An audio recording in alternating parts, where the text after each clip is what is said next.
Bismillahirrahmanirrahim. Assalamualaikum warahmatullahi ta'ala wabarakatuh. First of all, on behalf of my co-spokes here, we would like to thank our media friends for joining us today in this press conference.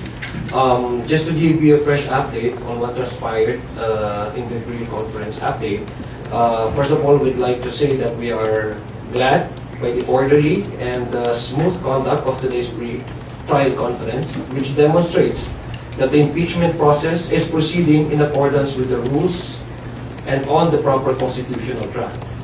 Both the public and the private prosecutors participated in the proceedings, although the private prosecutors remained for the stipulation of exhibits.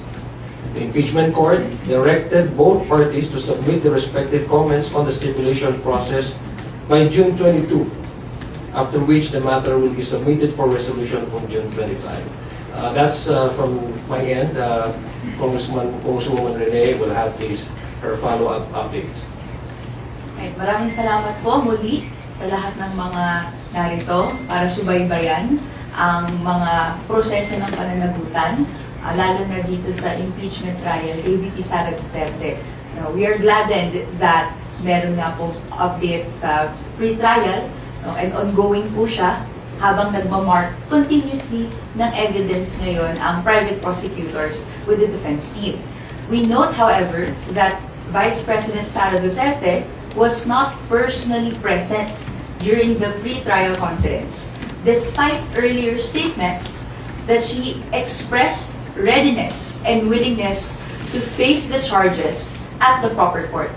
And in her many submissions, she said that it would be at the impeachment court, which is supposedly starting the process today, for the pre-trial conference. Instead, she was represented by legal counsel who appeared and acted on her behalf before the impeachment court.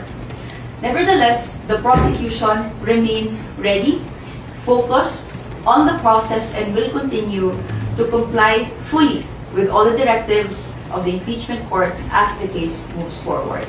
So nakita po natin na itong proseso na ito nagsimula, tutuloy-tuloy po natin to hanggang matapos, na ayon sa due process principles, sa rules ng Senate, and even the Constitution.